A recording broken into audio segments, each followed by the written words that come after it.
কি বলবো, কেন বলবো, শেষ।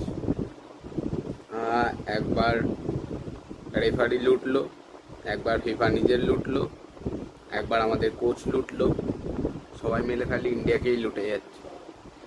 কিংস কাপে থাইল্যান্ডের সাথে মনে আছে 4-2 যেটা হেরেছিলাম, সেটাও মনে আছে, কিভাবে গোল ঢুকে যাওয়ার পরেও সেটা দেওয়া হলো না।